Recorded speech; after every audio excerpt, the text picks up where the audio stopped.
Chapter 6. Passion, odd, odd, odd, was Lenina's opinion of Bernard Marx. So odd, indeed, that during the next few weeks she wondered more than once whether she shouldn't change her mind about the New Mexico holiday and go instead to the North Pole with another man. The trouble was that she knew the North Pole. She had been there last summer, and, what was more, had found it pretty uncomfortable. Nothing to do, and the hotel was terribly old-fashioned, with no television in any of the bedrooms. No, certainly she couldn't face the North Pole again, and she had only been to America once before, and even then, only for a cheap weekend in New York, with a man whose name she had forgotten. The idea of flying west again, and for a whole week, was very inviting. Moreover, for 3 days of that week, they would be in the Savage Reservation. Not more than half a dozen people in the whole center had ever been inside a Savage Reservation. As an Alpha Plus psychologist, Bernard was one of the few men she knew who had official permission to go there. It was the chance of a lifetime for Lenina. And yet Bernard was so odd that she had worried about taking it. She had discussed this anxiously one night with Henry when they were in bed together. "Oh," said Henry, "poor Bernard's harmless. Some people never really learn through their conditioning what correct behavior is. Bernard's one of them. Luckily for him, he's pretty good at his job. Otherwise, the director would never have kept him. But he's harmless, you can be sure. Harmless, perhaps, but also pretty upsetting. That unhealthy determination, to start with, to do things in private, which meant, in practice, not doing anything at all. For what was there that one could do in private? Apart, of course, from going to bed, but one couldn't do that all the time. Yes, what was there? The first afternoon they went out together was particularly fine. Lenina had suggested a swim at a very popular bathing beach, followed by dinner at the newest restaurant, which everybody went to.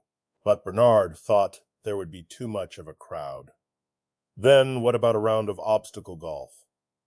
But again, no. Bernard thought that obstacle golf was a waste of time. "Then what's time for?" asked Lenina in some surprise. "For going for walks in the country. Alone with you, Lenina."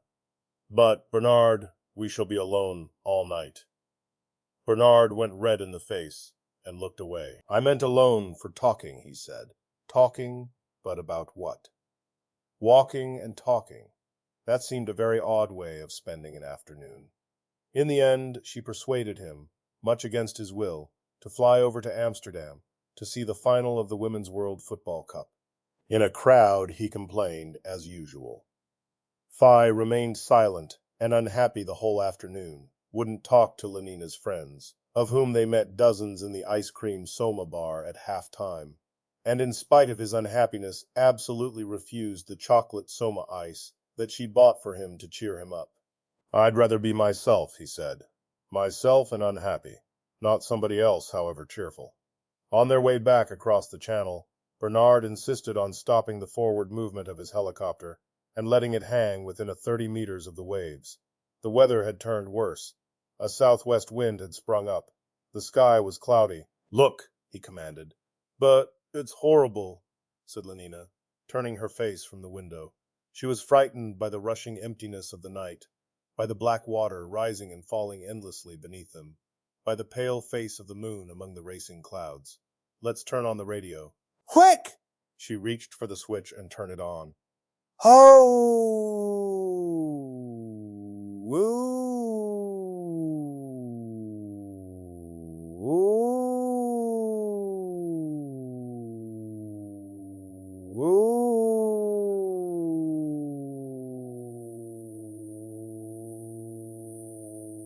Sanction, science,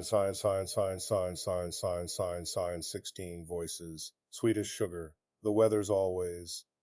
And then silence. Bernard had turned the radio off again. "I want to look at the sea in peace," he said. "One can't even look with all that awful noise going on. But it's lovely, and I don't want to look." "But I do," he answered. "It makes me feel as though—" He stopped, searching for words with which to express himself. "As though I were more me, if you see what I mean. More on my own, not so completely a part of something else. Doesn't make you feel like that, Lenina? But Lenina was crying. It's horrible, horrible, she kept repeating. After all, we're all part of something else. Everyone works for everyone else. We can't do without anyone. Even epsilons. Yes, I know, said Bernard bitterly. Even epsilons are useful. So am I, and I sometimes wish I weren't. Lenina was shocked by these words. Bernard, she said, her eyes filled with tears. How can you think such things? How can I? He repeated, deep in thought. No. The real problem is, how is it that I can't? Or rather, because I know quite well why I can't. What would it be like if I could, if I were free, not a slave to my conditioning? But, Bernard, you're saying the most awful things. Don't you wish you were free, Lenina? I don't know what you mean. I am free, free to have the most wonderful time. Everybody's happy nowadays. He laughed. Yes, everybody's happy nowadays. We begin giving the children that at 5. But wouldn't you like to be free, to be happy in some other way, Lenina? In your own way, for example, not in everybody else's way. I don't know what you mean, she repeated. Then, turning to him, Oh, do let's go back, Bernard, she begged. I do so hate it here. Don't you like being with me? Yes, of course, Bernard. But this place is horrible. I thought we'd be more together here, with nothing but the sea and moon. More together than in a crowd, or even in my rooms. Don't you understand that? I don't understand anything, she said firmly. Least of all why you don't take Soma when you have these terrible ideas. You'd forget all about them, and instead of feeling unhappy, you'd be cheerful. He looked at her in silence. All right, then, he said at last in a small, tired voice. We'll go back. He made the machine rise sharply into the sky, then put it into forward movement. They flew in silence for a minute or two.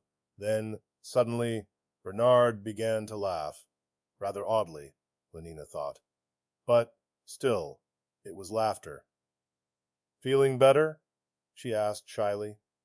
For answer, he lifted one hand from the controls and slipped his arm round her waist. Thank Ford, she said to herself. He's all right again. Half an hour later, they were back in his rooms. Bernard swallowed 4 tablets of Soma, turned on the radio and television, and began to undress. Well, Lenina asked with a smile when they met next afternoon on the roof. Did you think it was fun yesterday? Bernard nodded, but did not say anything. They climbed into the plane, and off they went. Everybody says I have a nice body, said Lenina, stroking her own legs. Very nice. But there was an expression of pain in Bernard's eyes. Like meat, he was thinking. But you don't think I'm too fat, do you? She looked up anxiously. He shook his head and thought again. Like so much meat. You think I'm all right? Another nod. In every way? Perfect, he said to her. And thought to himself, she thinks of herself that way. She doesn't mind being meat. Lenina smiled with satisfaction. But she was happy too soon. All the same, he went on, after a little pause, I still rather wish it had ended differently. Differently? Were there other endings? I didn't want it to end with our going to bed, he said. Lenina looked at him in surprise. Not at once, not the first day. But then what? He began to talk a lot of dangerous nonsense that she could hardly understand. I want to know what passion is, he said. I want to feel something strongly. We are all grown up intellectually and during working hours, he went on, but we are infants where feeling and desire are concerned. Our Ford loved infants. Bernard went on as though she hadn't spoken. It suddenly struck me the other day that it might be possible to be an adult all the time. I don't understand. Lenina's tone was firm. I know you don't. And that's why we went to bed together yesterday like infants, instead of being grown up and waiting. But it was fun, Lenina insisted. Wasn't it? Oh, the greatest fun, he answered, but in a voice so sad, with an expression so thoroughly unhappy, that Lenina wondered if perhaps he had found her too fat after all. I told you so, was all that Fanny said when Lenina told her all this. Somebody did make a mistake when he was in his bottle.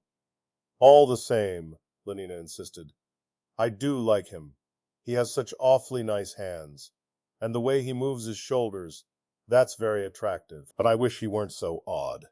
Pausing for a moment outside the door of the director's room, Bernard drew a deep breath and prepared to meet the dislike and disapproval which he was certain of finding inside.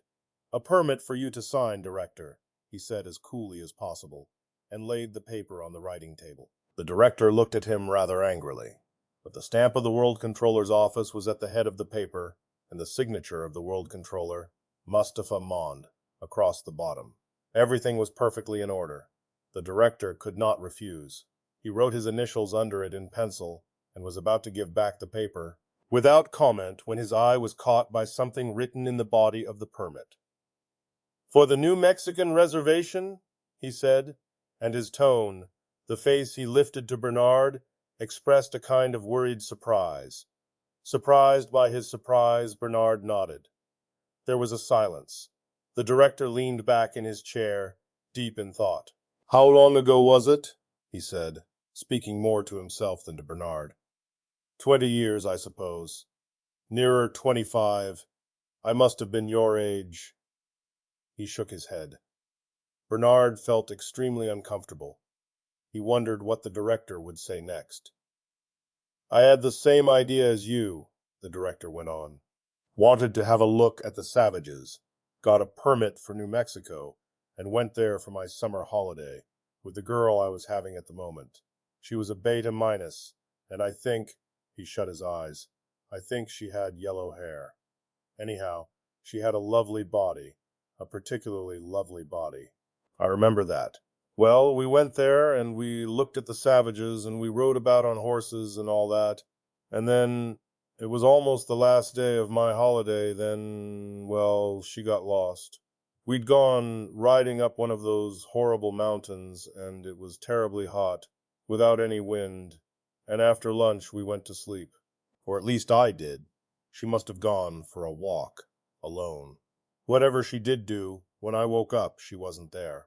And the most terrible thunderstorm I've ever seen was just bursting on us, and it poured and crashed and flashed, and the horses broke loose and ran away. And I fell down trying to catch them, and hurt my knee, so that I could hardly walk. Still I searched, and I shouted, and I searched, but there was no sign of her. Then I thought she must have gone back to the rest house by herself. So I went down into the valley by the way we had come. My knee was very painful, and I'd lost my soma. It took me hours. I didn't get back to the rest house till after midnight. And she wasn't there. She wasn't there, the director repeated. There was a silence. Well, he went on at last, the next day there was a search, but we couldn't find her. She must have fallen down a crack in the rocks somewhere, or been eaten by a mountain lion. Ford knows. Anyhow, it was horrible. It upset me very much at the time, more than it ought to have done. You must have had a terrible shock, said Bernard. At the sound of his voice, the director looked sharply at him and handed him the permit. Angry with himself at having told Bernard the secret from his past, he directed his anger at Bernard. And I should like to take this opportunity, Mr. Marks, he went on, of saying that I'm not at all pleased with reports of your behavior outside working hours. You may say that this is not my business, but it is. I have the good name of the center to think of. My workers must be beyond criticism, particularly those of the highest classes. And so, Mr. Marks, I give you fair warning.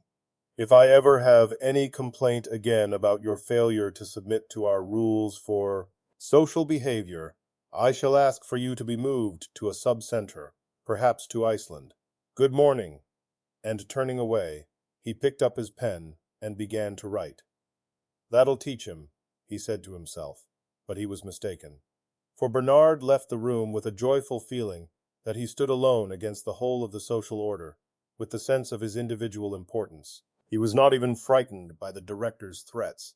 He felt strong enough to resist severe treatment, strong enough to face even Iceland. And in any case, he didn't believe that he would be called upon to face anything at all. People weren't moved for things like that. Iceland was just a threat. Walking along the passage, he actually whistled. The journey was quite uneventful. The Blue Pacific rocket was 2.5 minutes early at New Orleans, lost 4 minutes in a storm over Texas, but then flew into a favorable air current and was able to land at Santa Fe less than 40 seconds behind the official time. 40 seconds on a 6.5-hour flight. "Not so bad," said Lenina. They slept that night at Santa Fe. Lenina found all the comforts that she could have wished for. "There won't be anything like this in the reservation," Bernard warned her. "No television, no hot water even. You mustn't come to the reservation unless you really want to." "But I do want to." "Very well, then," said Bernard. Their permit required the signature of the director of the reservation, to whose office they went next morning. He was full of useless information, and unasked for good advice. Once started, he went on and on in the same loud, boring voice. 560,000 square kilometers, divided into 4 distinct sub-reservations, each surrounded by an electric fence. There is no escape. Those who are born in the reservation, and remember, dear young lady, that in the reservation children still are born. Yes, actually born, disgusting though that may seem, must spend their whole lives there and die there. There are about 60,000 Indians and people of mixed blood, absolute savages. Our inspectors occasionally visit. Otherwise, no contact with the civilized world, still preserve their shameful habits and customs. Marriage, if you know what that is, my dear young lady. Families, no conditioning.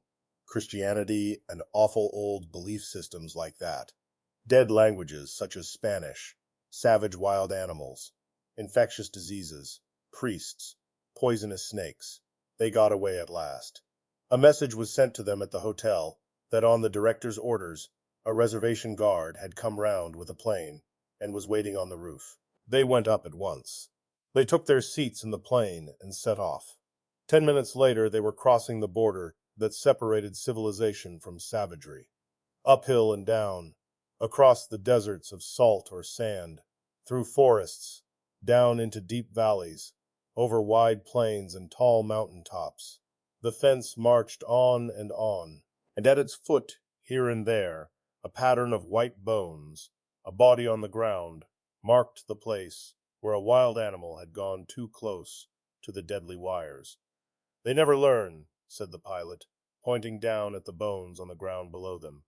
"And they never will learn," he said, laughing as if at a joke. Bernard, having taken 2 grams of soma, went to sleep and woke at last to find the machine standing on the ground, Lenina carrying the suitcases into a small square house, and the pilot talking in some language that he could not understand with a young Indian. "Malpais," explained the pilot, as Bernard stepped out. "This is the rest house, and there's a dance this afternoon at the village. He'll take you there." He pointed to the young savage, who appeared unwilling. "It'll be funny, I expect. Everything they do is funny."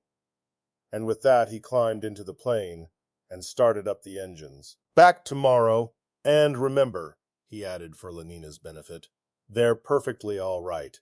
Savages won't do you any harm. They've got enough experience of gas bombs to know that they mustn't play tricks." Still laughing, he moved the controls, rose into the air, and was gone.